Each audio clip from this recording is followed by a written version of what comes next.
অসংখ্য ধন্যবাদ মুরাদ হাসান স্যারকে। আলহামদুলিল্লাহি রাব্বিল আলামিন, সমস্ত প্রশংসা আল্লাহ তাআলার। সেই সাথে বিশ্ব মানবতার মুক্তিদূত রাসূল আকরাম হযরত মুহাম্মদ সাল্লাল্লাহু তাআলা আলাইহি ওয়াসাল্লাম ওনার প্রতি লাখো কোটি দুরূদ ও সালাম। আসসালাতু ওয়াসসালামু আলাইকা ইয়া রাসূলুল্লাহ, আসসালাতু ওয়াসসালামু আলাইকা ইয়া হাবিবাল্লাহ।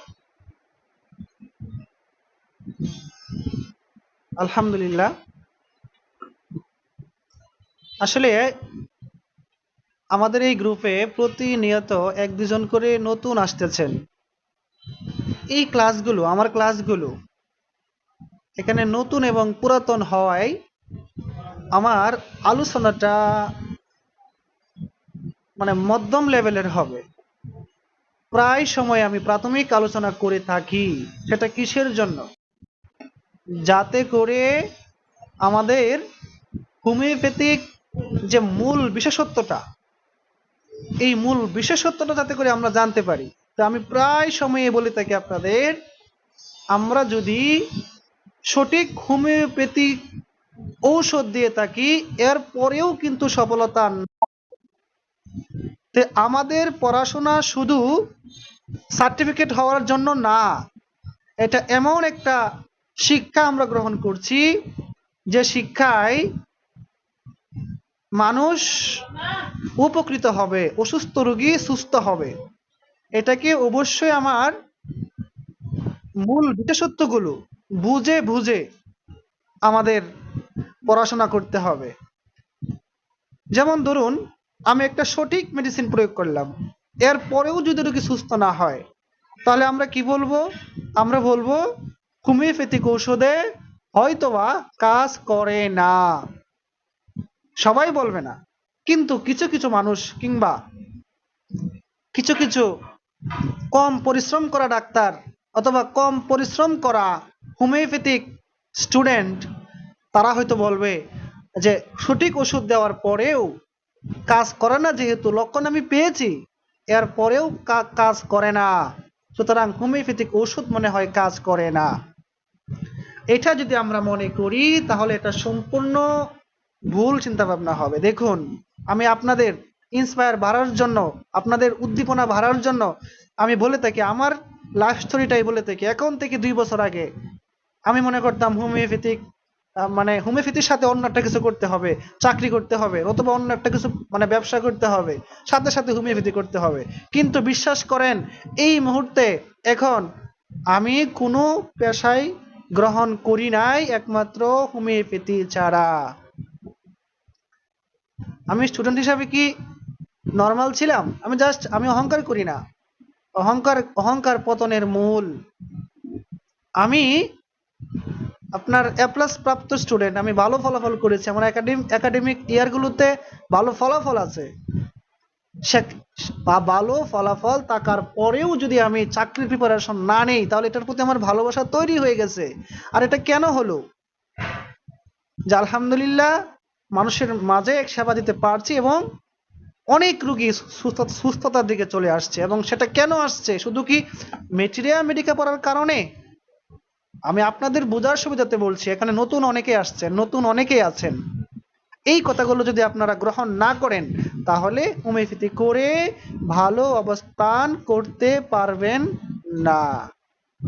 কোন কথাগুলো? আমি ওষুধ দিলাম, কাজ হলো না, কেন হলো না? আমার খুঁজে বের করতে হবে। দেখুন, আমরা অনেকেই ভুল করি। কোথায় ভুল করি? ওষুধ দেওয়ার পর পর্যবেক্ষণ শক্তি প্রয়োগ করতে আমরা ভুল করি। আর এই পর্যবেক্ষণ শক্তি আমরা কোথায় পাবো, কিভাবে বুঝবো? এগুলা বুঝতে হলে অবশ্যই অভিজ্ঞ ডাক্তারের শরণাপন্ন হতে হয়। বই পড়ে জানা যায়, কিন্তু বই পড়ে অতিরিক্ত আত্মবিশ্বাস তৈরি করাটা একটু হলেও কঠিন হয়। আমি যেটা আপনাদেরকে বলছি, প্র্যাকটিক্যাল, আমি আপনাদেরকে প্র্যাকটিক্যাল দেখাবো। এমনকি আমার এই গ্রুপে অনেকে আছেন যে আমার কাছ থেকে পরামর্শ নিয়ে ওষুধ দিয়েছেন এবং ওনারা সন্তুষ্ট হয়েছেন, গ্রুপেই আছেন। তাহলে দেখুন, এই যে পরামর্শ নিয়ে ওষুধ দিয়ে সন্তুষ্ট আছেন এবং প্রশংসা করছেন যে স্যার এইটা প্রয়োগ করে অনেক ভালো অবস্থানে আছে, এটা কেন হলো, আমি কি করেছি? দেখেন, আমি কিন্তু রুগীকে, হ্যাঁ, 3 দিন মাত্র ওষুধকে মানে খাওয়াইছিলাম। এরপর থেকে কোনো ওষুধ আমি তাকে খাওয়াই নাই। আমি বলছি ওষুধ খাওয়ানো যাবে না, সম্পূর্ণ বন্ধ, রোগ যদি বেড়েও যাও বন্ধ। আমার কথার বাহিরে কোনো কাজ করবেন না, আমি বলেছিলাম শরীফ স্যারকে।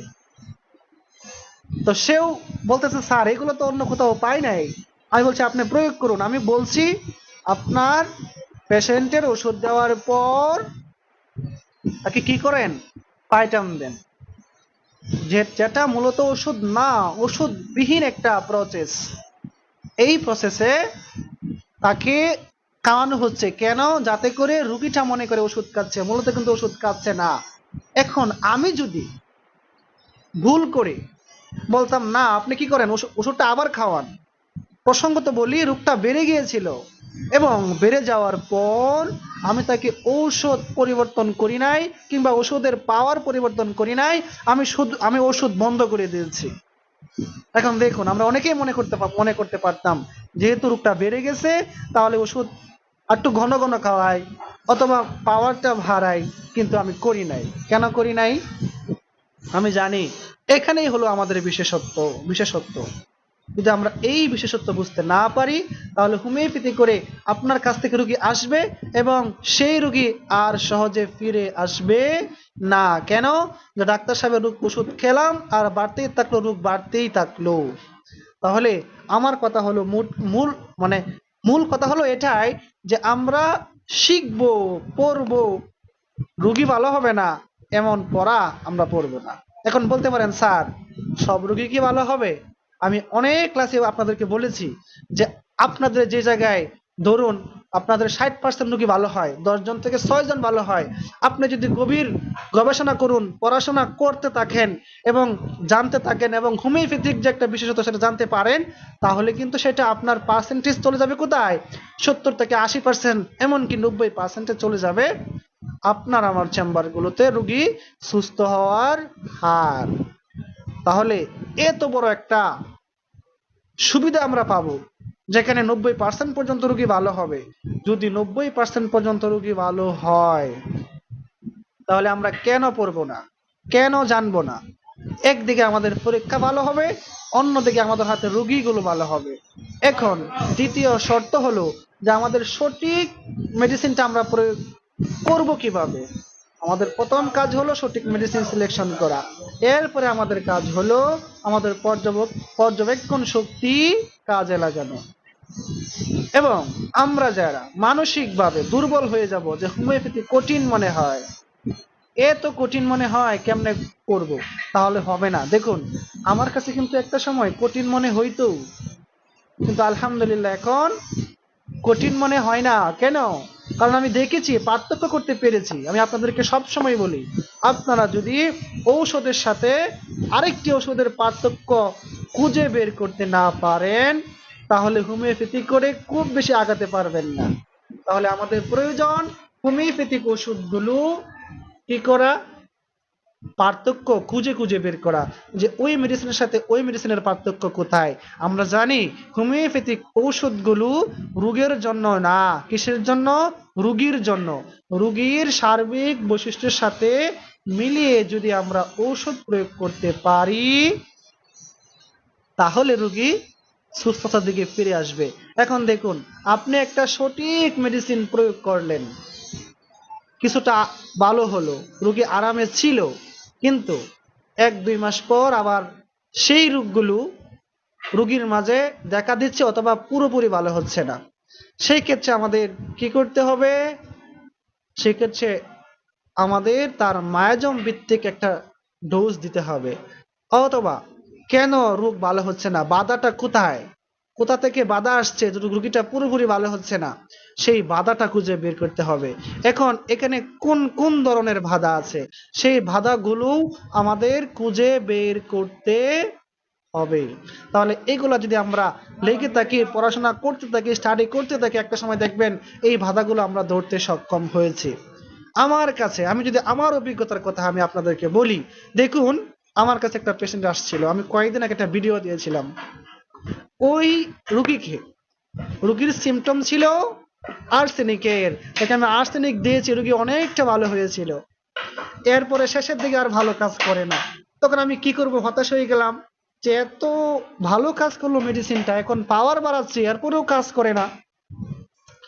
এত গুরুত্বপূর্ণ মানে একটা আহ, আমি সুযোগ পেয়েছি যে সব লক্ষণ মিল আর্সেনিকের সাথে, এরপরেও পুরোপুরি সুস্থ হচ্ছে না। দেখুন আমি চিন্তা ফিকির করে তার মাঝে আমি কি পেয়েছি, অ্যান্টিসুরিকের প্রবণতা, সালফার ডোজ দিয়েছিলাম। কি দিয়েছিলাম? সালফার, নিম্ন পাওয়ার 30 পাওয়ার দিয়েছিলাম। তো এক মানে কি বলবো আমি আপনার, এটা এগুলো অনেকেই আমরা জানি না, এই বিশেষত্বগুলো অনেক ডাক্তার বলে না। আমি জানি না যে এখানে আমার মতো অনেকেই আছেন কিনা যে এইভাবেই ওষুধ প্রয়োগ করেন।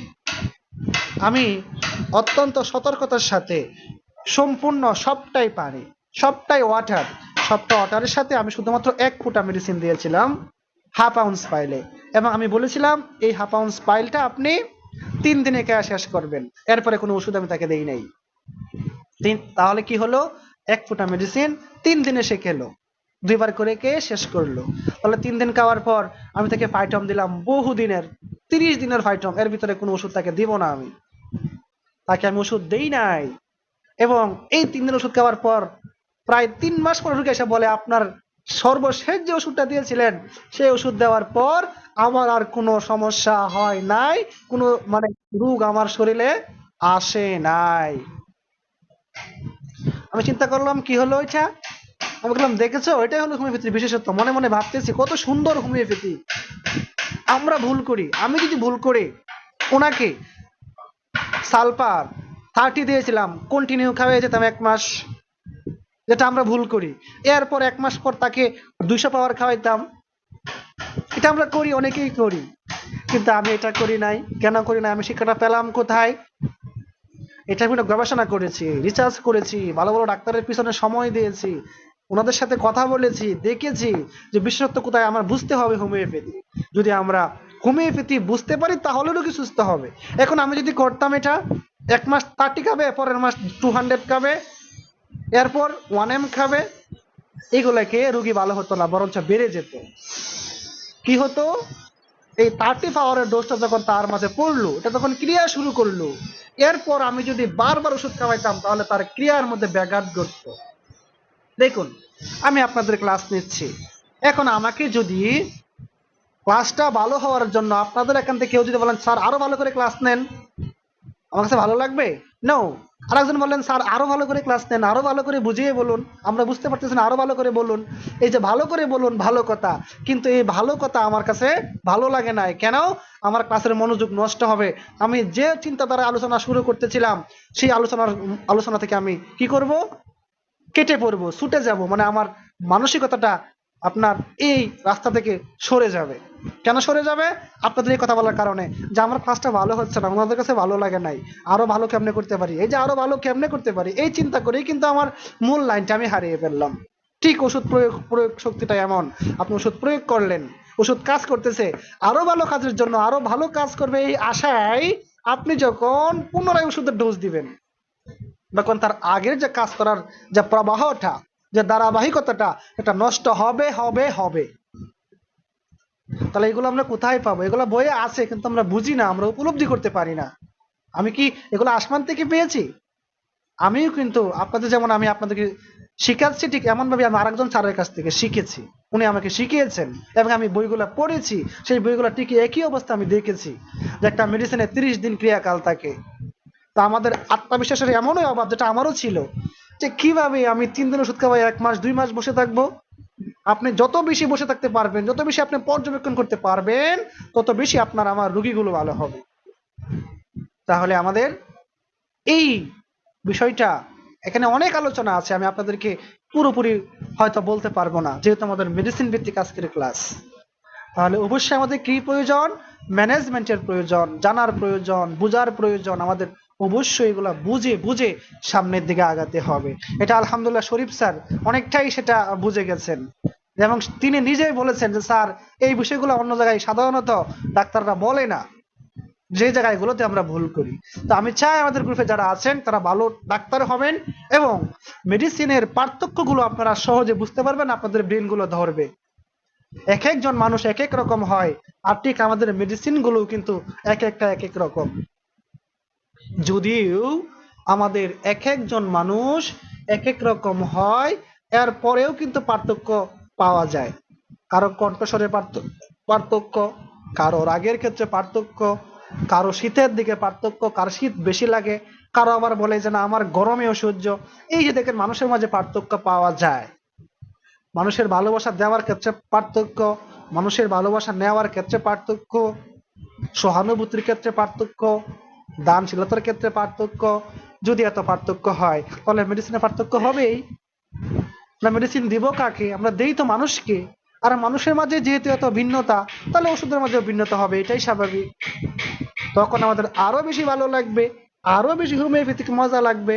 কখন মজা লাগবে? যখন দেখবেন মানুষের মাঝে আমরা যেমন পার্থক্য পাই যে একটা মানুষ তাকে আমরা দেখতে পারি না, যেমন হিপারসাল আপনাদেরকে বলেছি, হিপারসালভের পেশেন্ট গুলো আমরা দেখতে পারি না। ওরা মানুষ ভালো না কেন? ওরা সহজেই রাগান্বিত হয়, এত এত রাগান্বিত হয় যে ওরা ভাঙচুর করা শুরু করে, ওরা আগুন লাগিয়ে দিতে চায়, এমনকি নিজের সন্তানকে পর্যন্ত তাকে মানে চুরে মানে কুল থেকে চুরে ফেলে দিতে চায়। কে? হিপারসাল, তার এতই রাগ। তাহলে হিপারসালফারের যেমন রাগ, আমাদের রুগীর তেমন রাগ। কত ভালো লাগে, কত ভালো লাগে যদি আমরা একটু চিন্তা করতাম, যদি আমরা এটাই হোমিওপ্যাথিকে একটু প্রাধান্য দিতাম, যদি সময় বের করে হোমিওপ্যাথি জানার চেষ্টা করতাম, ওই না ভালো হতো আমাদের। এই হোমিওপ্যাথি করে মানুষের রোগগুলো থেকে মুক্তি পেত। আল্লাহ তাআলা রব্বুল আলামিন তিনি মানুষদেরকে মানে সুস্থ করার একটা উসিলা হিসাবে আপনার আমার হাতের দ্বারাই রোগীগুলা সুস্থ হতো। তাহলে এত বড় একটা মহৎ পেশা, এই পেশাকে যদি আমরা মূল্যায়ন না করি, তাহলে আমি তো মনে করি আপনি আমি অভিশপ্ত হব। অভিশপ্ত কেন? অভিশপ্ত একটা ভালো কাজ আমি দায়িত্ব হিসেবে নিয়েছি, চেম্বার দিয়েছি, এরপরে আমি গবেষণা করি না, রোগীকে ভালো করার জন্য কাজ করি না, সেটা কি আমাদের জন্য ভালো সংবাদ? এটা কি ভালো কথা? অবশ্যই না। আমাদের যেদিক একদিক থেকে আমাদের অর্থনৈতিক উন্নতি হবে, সমৃদ্ধি আসবে, অন্যদিকে আবার আপনার কি হবে? যেমন সুনাম হবে, তেমন আপনি দোয়াও পাবেন, সব ক্ষেত্রে আপনি ভালো অবস্থান করবেন। এগুলো তো বুঝতে হবে।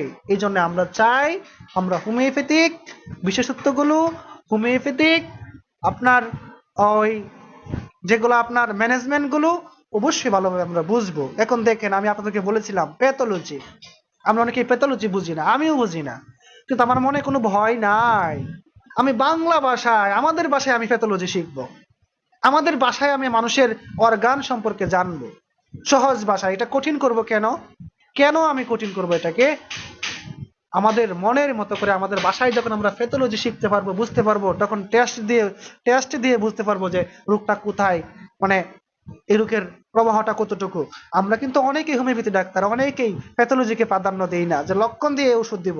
আমি বলবো লক্ষণ দিয়ে ওষুধ দেওয়া যায়, কিন্তু আপনার ওষুধে কি পরিমাণ কাজ করলো, ভালো হলো কি হলো না, হচ্ছে কি হচ্ছে না, সেটা কিন্তু অবার নিশ্চিত হওয়ার জন্য টেস্টের প্রয়োজন আছে। এই টেস্টের বিষয়ে আমি আপনাদেরকে ইনশাল্লাহ বোঝাবো সামনে। আমরা এটাকে কঠিন মনে করব না, কঠিন মনে করলেই হোমিওপ্যাথিটা কঠিন হয়ে যাবে। তো দেখুন, আমাদের মেডিসিনের পার্থক্য যদি আমরা করতে চাই, তাহলে কিভাবে আমরা করব, কিভাবে বুঝবো? আমি যেটা মাত্র আপনাদেরকে বললাম যে হিপারসালভ যদি এতই রাগান্বিত হয়, নিজের সন্তানকে চুরে ফেলে দিতে চায়, নিজের বন্ধুকে যার সাথে এত সম্পর্ক ভালো, তার সাথে কথা কাটাকাটি করে তাকে হত্যা করতে চায়, মেরে ফেলতে পারে, তাহলে কি সে ভালো মানুষ আমি বলবো? তার রাগ কি কম আমি বলবো? তার প্রচুর রাগ। তাহলে আমার হিপারসালকে মনে রাখতে হবে তার রাগগুলো এমন। যারা আমার আগে থেকে ক্লাস করেছেন তারা অবশ্যই বুঝতেছেন যে হিপারসাল আপনাদের মনে থাকে। এখন কেন মনে থাকে? প্রায় সময় ওই ধরনের আমি কথা বলে থাকি যে ওর প্রচুর রাগ। ওদের আর কোনো মেডিসিন কি এমন রাগ নাই? হ্যাঁ আছে, কিন্তু অন্যান্য বিষয় দিয়ে আমি কি করব? পার্থক্য খুঁজে বের করে আনবো। তাহলে আজকের মেডিসিনটা আমি কি বলেছিলাম? এপিসমেল। এপিসমেল আপনাদের প্রথম বর্ষের একটা মেডিসিন। আমি প্রথম বর্ষের মেডিসিনকে একটু প্রাধান্য দিচ্ছি, যে এই কারণে, কারণ এখানে অনেকেই প্রথম বর্ষের স্টুডেন্ট, অনেকেই আছেন আবার থার্ড ইয়ার, সেকেন্ড ইয়ার থাকতে পারেন। তো আমি প্রথম বর্ষকে প্রাধান্য দিচ্ছি যেহেতু এখানে প্রথম বর্ষের শিক্ষার্থী সংখ্যা অনেক বেশি।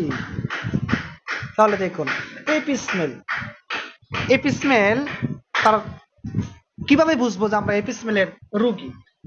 আমরা যদি কাতরতাকে চিন্তা করি, দেখুন কাতরতা, সবাই লক্ষ্য করুন, আমরা জানি আমাদের হোমিওপ্যাথিক ওষুধ নির্বাচন করতে হলে সার্বিক বিষয়গুলোকে অবশ্যই মাথায় রাখতে হবে, যাতে করে আমাদের একটা সঠিক মেডিসিন আমরা কি করতে পারি, নির্বাচন করতে পারি। তাহলে সমস্ত বিষয় যদি আমাদের মাথায় রাখতে হয় তাহলে তার মাঝে কাতরতা কম গুরুত্বপূর্ণ নয়। হয়তো কোনো কোনো ক্ষেত্রে কাতরতা তেমন গুরুত্বপূর্ণ পাবে না। কেন? আমাদের মেডিসিনের মধ্যে কিছু কিছু লক্ষণ আছে যেগুলা বিশেষ বিশেষভাবে মূল্যায়ন করতে হবে, দিতে হবে, এবং এই লক্ষণগুলোর উপর নির্ভরশীল হয়ে রোগীর মাঝে ওষুধ প্রেসক্রাইব করতে হবে। তাহলে আমাদের আজকের মেডিসিনের কাতরতাটা কি? সেই মানুষটা গরম পছন্দ করে নাকি ঠান্ডা পছন্দ করে, শীতকাল পছন্দ করে নাকি গরমকাল পছন্দ করে? তাহলে আমি তো এভাবে শিখবো। আমি কেন এভাবে বইয়ের মতো পড়বো যে মানে রিডিং পড়ে যাব আর পড়া হয়ে যাবে? তা না, এটা আমার মতো করে আমি বলবো, আমার মতো করে আমি পড়বো। আমি যে কথা বলছি আমার মতো করে আমি বলছি। এখন আপনি যদি বলুন না স্যার আপনি অন্য সিস্টেমে বলুন, আমি পারবো না। কেন পারবো না? কারণ এটা প্রত্যেকটা আমরা প্রত্যেকেই এই হোমিওপ্যাথিকে আমাদের মতো করে নিব আমরা। তাহলে মানুষ যেভাবে দেখেন, আমি কিন্তু প্রচুর পরিমাণে শীতকাল পছন্দ করি আর বলি কখন শীতকাল আসবে, কখন শীতকাল আসবে, কবে আসবে, কতদিন বাকি আছে। আবার আমি দেখেছি আমারই এক বন্ধু, সেও ডাক্তার, সে শীতকাল তার জন্য অসহ্য। সে শীতে বাহির হতে পারে না, বাইরে গেলে তার দম ফেলতে কষ্ট হয়, তার বুকে সমস্যা হয়, মানে একদম অবস্থা খুব ভয়াবহ হয় শীতের সময়। তাহলে আমি বলি যে আমার শীতকালটা কখন আসবে, শীতকালটা আমি পছন্দ করি, শীতকালে আমি বেশি বেশি করে পড়াশোনা করব, আমার কাছে ভালো লাগে, আমার কোনো ঝামেলা লাগে না। কিন্তু গরমকাল আমার কাছে অসহ্য মনে হয়। তাহলে আমার মাঝেও একটা পার্থক্য আছে, ঠিক মেডিসিনের মাঝে পার্থক্য খুঁজতে হবে। আমি আপনাদেরকে বলি যে আমি অনেকটাই পালসিটিলা এবং সালফার, এগুলোর মাঝে আমার লক্ষণ পাওয়া যায়। আমি কিভাবে পালসিটিলা সেটাও আমি আপনাদেরকে বুঝিয়ে বলবো। এখন আপনাদের কাছে যদি কঠিন মনে হয়, একটা সময় আপনাদের কাছে এটা কঠিন মনে হবে না, ইনশাল্লাহ আমি নিশ্চিত দিতে পারি, ইনশাল্লাহ। এবং কিভাবে এগুলো রোগীর কাছ থেকে বের করবেন সেগুলো কিন্তু আমি আপনাদেরকে শিখাবো। আমার কিছু কিছু কমন কথা প্রায় ক্লাসে আমি বলি, আর এগুলোই তো আমাদের হাতিয়ার। কথাগুলো ছোট কিন্তু এটার বিশেষত্ব অনেক অনেক বেশি, এগুলো বুঝতে হবে। দেখুন আজকের মেডিসিনের কাতরতাটা কি, সে কোন কাল পছন্দ করে? দেখুন আমাদের এপিসমেল সব থেকে বেশি পছন্দ করে কিন্তু শীতকাল। গরম তার অসহ্য, অসহ্য এবং ফার্স্ট গ্রেডে অসহ্য, মানে সর্বোচ্চ গ্রেডে অসহ্য গরম। ওরা গরম সহ্য করতে পারে না, ওরা ভীষণ ভীষণ গরম কাতর। ওদের সমস্ত রোগে, যে রোগী হোক না কেন, ওদের গরমে বেড়ে যাবে, গরমে বৃদ্ধি পায়। দেখুন আমি কোনো একটা বইয়ে পড়েছি যে প্যাথোলজিক্যাল একটা নিয়ম আছে। কি নিয়ম? যে নিয়মটা হলো যে কোনো রোগে আপনার প্যাথোলজিক্যাল নিয়মে বলছি, বেতার রোগ বলুন, বেতার রোগগুলোর ক্ষেত্রে আপনার তাপ দিলে সেখানে উপশম হয়, মানে ভালো ভালো লাগে। এই প্যাথোলজিক্যাল নিয়মটাকে বুড়ো আঙ্গুল দেখে আমাদের এপিসমেল সামনে দাঁড়িয়ে বলছে যে আমাকে যদি তাপ দেওয়া হয় আমি কমবো না, আমি বেড়ে যাব। আমার যে ব্যথা, এই ব্যথা যদি তাপ দেওয়া হয় তা আমি কমবো না। বুড়ো আঙ্গুল দেখিয়ে দিল প্যাথোলজিক নিয়মকে। তোমরা বলো ব্যথার ক্ষেত্রে তাপ প্রয়োগ করলে ভালো হয়, আমি এপিসমেল ভালো হই না, বরঞ্চ আমি বহু গুণে আরো বেড়ে যাই। তাহলে আপনি এই তার সমস্ত রোগে, আপনার বিছানার গরম বলুন, আপনার ওই গরম হাওয়া বলুন, গরম ঘরে বলুন, আগুনের তাপ বলুন, প্রত্যেকটা তাপে তার রোগগুলো বৃদ্ধি পাবে, বৃদ্ধি পায়। আবার দেখেন আমাদের আর্সেনিক তাপে কি ভালো হয়, উপশম বোধ হয়, আরাম বোধ করে। আর্সেনিকের অন্যান্য লক্ষণ কি আছে না? তার মাইন্ড সিমটম কি আছে না? তার কাতরতা কি আছে না? আর্সেনিকের কাতরতা কি শীত কাতর, যেটা বলেছিলাম আর্সেনিক শীতকাল পছন্দ করবে না, কারণ শীতে তার অসহ্য মনে হয়, শীতে তার কষ্ট বেড়ে যায়। তাহলে আমরা যদি এই কাতরতা নিয়ে আমাদের মতো করে আমরা বুঝি, তাহলে তো মেডিসিন সহজ হবে, মনে থাকবে, মনে রাখতে হবে। যদি আমরা মেডিসিনগুলোকে মনে রাখতে পারি, তাহলে একটা সময় আমরা সফল হোমিওপ্যাথি ডাক্তার হব, সঠিক মেডিসিন আমাদের ব্রেনে চলে আসবে। তাহলে আগুনের তাপে বলুন, গরম বায়ুতে বলুন, গরম ঘরে বলুন, সমস্ত গরমের তাদের রোগগুলো বেড়ে যাবে। আমি যদি আপনাদেরকে মনে রাখার মতো করে বলি, তাহলে বলুন, আপনারা বলুন, আপনারাই বুঝবেন যে এই এপিসমেলের প্রধান শত্রুকে আমি বলবো গরমকাল, এটা গরম হলো তার শত্রু। তাহলে আমাদের মনে রাখতে সহজ হবে। যেটা এমন মানে এই যে কাতরতা, এর মধ্যেও কিন্তু পার্থক্য আছে। গরমে বৃদ্ধি, গরম কাতরতা, এটা হলো ফার্স্ট গ্রেডে। অন্য মেডিসিন হবে, অনেক মেডিসিন আছে যে সেটা গরমে বাড়ে, তবে এপিসমেলের মতো না। তাহলে গরম গরম আবহাওয়া এটা আমাদের আজকের এপিসমেলের প্রধান শত্রু। এখন দেখুন, আরো বোঝার জন্য আপনাদেরকে বলি, আমি যদি বলতেই থাকি, আমি এখন থেকে বলতে পারবো আসা পর্যন্ত, আমি মনে করি এই এপিসমেলের আলোচনা নেই। এরপর আমি সিরিয়াল আপনাদেরকে বলছি, ইনশাল্লাহ আপনাদের ভালো লাগবে, আপনারা শিখতে পারবেন। এখন দেখুন, যার গরম লাগে, গরমে যার এত কষ্ট হয়, তার তো পানি পিপাসা লাগা স্বাভাবিক। তার পানি পিপাসা হওয়াটা কি ছিল? স্বাভাবিক ছিল না? অবশ্যই তার পানি পিপাসাটা স্বাভাবিক হওয়ার কথা ছিল, পানি পিপাসা হওয়ার কথা ছিল, কারণ আমার প্রচুর গরম, গরম আমার সহ্য, গরমে আমার কষ্ট হয়, আমি পানি খাবো। কিন্তু আমাদের আজকের এই মেডিসিন তৃষ্ণাহীন, তার পিপাসা হয় না, সকল রোগেই সে তৃষ্ণাহীন। তাহলে আমাদের পিপাসাটাকে প্রাধান্য দিতে হবে কিনা? হবে, এবং কৌশলগতভাবে মনে রাখতে হবে আমাদের আর্সেনিকের পানি পিপাসার ধরনটা কেমন, আমাদের ব্রায়োনিয়ার পানি পিপাসার ধরনটা কেমন, সে কি পরিমাণ পানি খেতে চায়। আপনারা জানেন আর্সেনিকের পানি পিপাসা প্রচুর, কিন্তু খায় কম, অল্প অল্প করে পানি পান করে কে? আর্সেনিক। আবার দেখেন ব্রায়োনিয়া, ওদের নাক মুখ এমনকি পাকস্থলী পর্যন্ত শুকিয়ে যায়, শুকিয়ে মানে তার সমস্ত কিছু শুকিয়ে যায়, শুকিয়ে যাওয়ার পর তার পানি পিপাসা হয়, সে একবারে অনেকখানি পানি পান করে। আমি গতকাল ক্লাসে বলেছিলাম কেন অনেকখানি পানি পান করে, কারণটা কি একবারে অনেক পানি পান করে, এবং সে চিন্তা করে যে আমি আরেকবার যখন পানি খাবো অনেক পরে পানি খাবো। কেন? কারণ তার পানি তার হাত দ্বারা নিতে গেলে এবং পানি খাইতে ঠোঁট লড়বে, মুখ লড়বে, হাত লড়বে, এই লড়াটা পর্যন্ত ব্রায়োনিয়া পছন্দ করে না। সুতরাং ব্রায়োনিয়া চুপচাপ থাকতে পছন্দ করে, এই জন্য সে একবারে অনেকখানি পানি পান করবে, সে বারবার পানি পান করতে চায় না। আমাদের আর্সেনিক অল্প অল্প পানি পান করে। কেন? সে যদি বেশি পরিমাণে পানি পান করে, তাহলে তার বমি হওয়ার প্রবণতা পাওয়া যায়। আমাদের আজকের এই এপিসমেল, তার পানি খাওয়ার কথা ছিল, আমার হিসাবে, আমার মতো করে বলছি আমি, পানি পিপাসা হওয়ার কথা ছিল। কেন? তাই গরম কাতো, তার গরম অসহ্য, পানি খাবে ঠান্ডা হবে, শরীর ঠান্ডা হবে, কিন্তু না, এটা তার ব্যতিক্রম। সে কি করবে?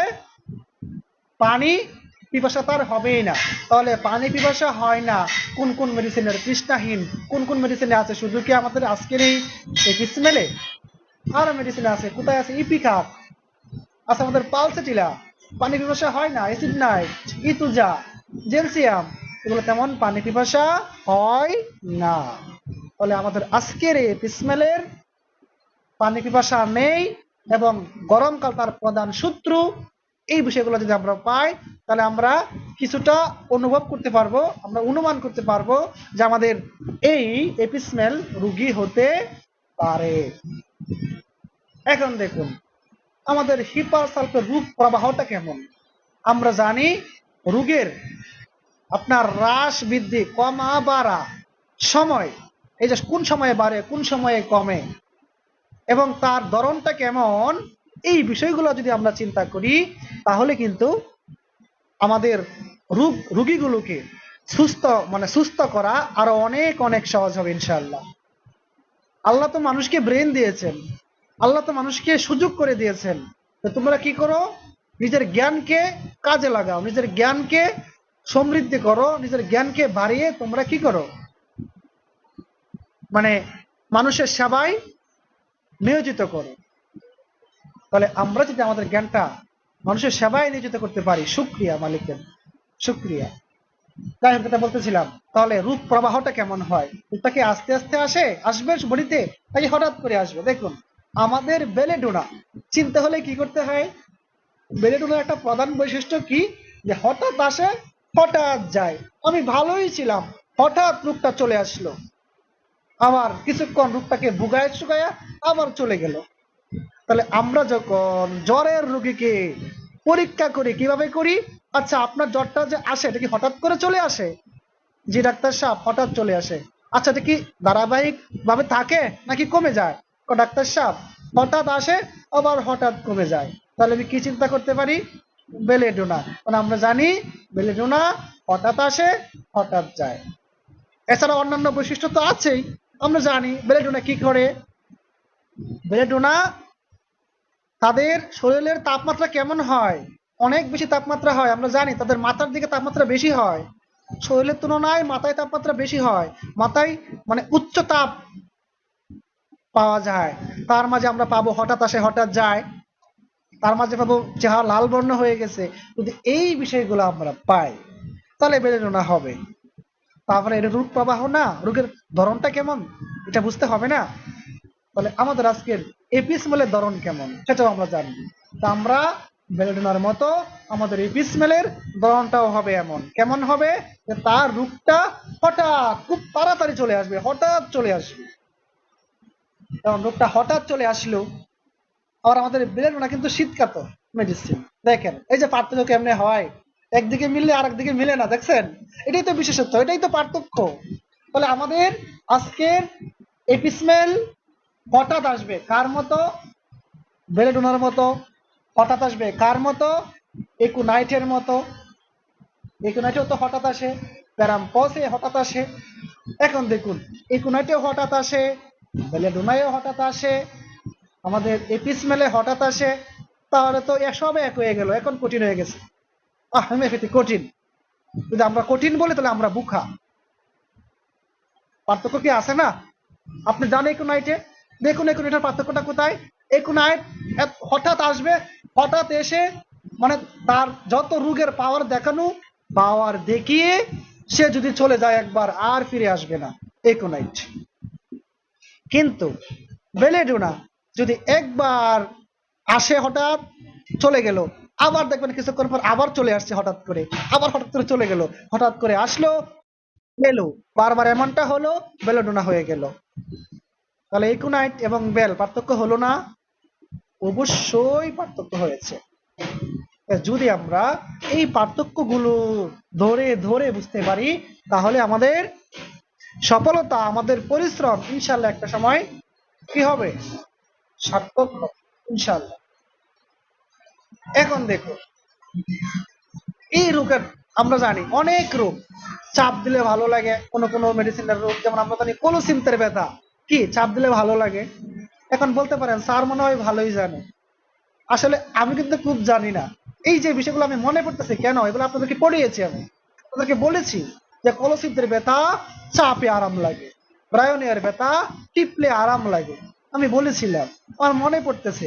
তার মানে আমার এটাও জানতে হবে এই রোগগুলোতে, যে রোগগুলো হবে, ধরেন ফুলা হোক, পুরা হোক, ব্যথা হোক, চাপ দিলে কেমন লাগে, এটা আমাদের মাথায় রেখে আমরা যখন হোমিওপ্যাথি করব, তখন আমাদের হোমিওপ্যাথি আরো সহজ সাধ্য হবে এবং আপনার ধারায় অনেক রোগী সুস্থ হবে। আপনার পার্শ্ববর্তী চেম্বার থাকবে কি, সারাদিনের রোগী যদি হয় 2টা, আপনার রোগী হবে 20টা।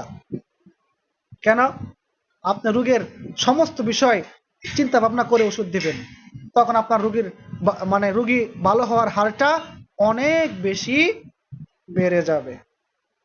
তাহলে আমি যদি সেটা বলি, তাহলে আমাদের আজকের এপিসমেলের ফোলা হোক, ব্যথা হোক, এগুলাতে পোষাকাতরতা আছে কিনা, মানে ভালো লাগবে কিনা। তাহলে আমরা দেখলাম হিপার সালফের মতো। দেখুন, আমি আপনাদেরকে পড়িয়েছিলাম, বলেছিলাম যে হিপার সালফ সব জায়গায় পোষাকাতর, মনের দিকেও পোষাকাতর। ওদের আপনার শরীরে যদি আপনি চইতে চান, মানে স্পর্শ করতে যান, ওরা কিন্তু ভয় পেয়ে যাবে। আপনার কাছে যদি পুরা আমি যদি আমার ভাষায় বলি ফুইট, আমরা বলি ফুইট, এই পুরা নিয়ে যদি কেউ আসে, হিপারসালফের পুরাতে আপনি স্পর্শ করতে পারবেন না, আপনাকে স্পর্শ করতে দিবে না।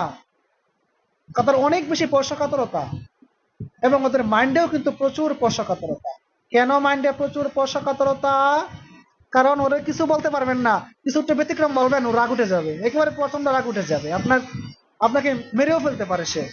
এই যে স্পর্শকাতরতা, তাহলে আমাদের আজকের এই এপিসমেলও কিন্তু স্পর্শকাতরতা। ওরা যে কোনো কথা হোক, এ কথা সে স্পর্শ চাপ সহ্য করতে পারবে না। এখন আপনি পার্থক্য করুন হিপারসালফের সাথে। স্যার, হিপারসালফ এবং এপিসমেল দুইটার সাথেই তো মিলে গেল স্পর্শকাতরতা, এখন রোগীকে দেব কোনটা? আপনি দেখেন হিপারসালফ তো অনেক বেশি শীতকাতর, হিপারসালফ তো শীতের ক্ষেত্রেও স্পর্শকাতরতা, একটু শীত হলেই তার কষ্ট হয়, এবং সে দেখে তার ঘরের ভিতর কোন দিকে ছিদ্র আছে, যে ছিদ্র দিয়ে বাহিরের ঠান্ডা ঘরের ভিতরে প্রবেশ করবে, এটা সে খুঁজাখুঁজি করে আছে কিনা হিপারসালফ। আবার আমাদের এপিসমেল গরম আছে কিনা, এই গরমের দিকে স্পর্শকাতর। তাহলে এপিসমেল এবং হিপারসালফ এক দিক থেকে মিললেও আর এক দিক থেকে কি করে নাই, মিলে নাই। তাহলে এই যে পার্থক্য, মিল অমিল, এইগুলো আমাদের খুঁজে খুঁজে বের করে পড়তে হবে। আমরা যদি পড়তে পারি তাহলে আমাদের পরীক্ষাও কি হবে, পরীক্ষাও ভালো হবে, পাশাপাশি আমাদের রুগী দেখার যে একটা মানে ইচ্ছা শক্তি সেটাও বেড়ে যাবে, রুগীও ভালো হবে, আরো আনন্দ পাবো, হোমিওপ্যাথি আরো বেশি বেশি করে আমাদের শিখতে আমাদের আগ্রহ সৃষ্টি হবে। তা আমি চাই আমরা যারা প্রথম বর্ষে আছি, যারা আমরা প্র্যাকটিস এখনো করিনি, করবো এমন নিয়ত করেছি, আমরা অবশ্যই এই বিষয়গুলোকে পার্থক্য করে করে বোঝার চেষ্টা অবশ্যই আমরা করব ইনশাআল্লাহ। তাহলে দেখুন, আমি এটাও তো আমাদের বুঝতে হবে, এটা এখানে তো অনেক আলোচনা আছে আমাদের এপিসমেলের, খুব ভালো লাগে আলোচনা করতে। আমি যদি বেশি সময় আলোচনা করি, কেউ কেউ মনে করতে পারেন হ্যাঁ এটা কত কঠিন, এক মেডিসিন এত বড়। আপনি একজন রুগীকে ওষুধ দিবেন, একজন মানুষকে ওষুধ দিবেন, মানুষের কি এই সাইডগুলো নাই? মানুষের কি মন নাই? মানুষের কি শরীর নাই? মানুষের কি অঙ্গ প্রত্যঙ্গ নাই? এতগুলো যদি বডিতে এতগুলো অঙ্গ থাকতে পারে, তাহলে এতগুলো জ্ঞানও আমাদের শিখতে হবে, তবে কঠিন ভেবে না, সহজ ভেবে, আমাদের সহজ ভেবে পড়তে হবে। যাই হোক, আমি আজকে এত লম্বা করতে চাই না, কেননা অনেক লম্বা হয়ে যেতেছে, আপনাদের কাছে পরে আনইজি ফিল করবেন আপনারা। যাই হোক, আপনাদের যদি কারো কোনো প্রশ্ন থাকে, যদি আমি প্রশ্ন উত্তর দিতে আমার জানা থাকে আর কি, তাহলে আমি আপনাদের প্রশ্নের উত্তর দিব। কারো কোনো প্রশ্ন আছে কিনা?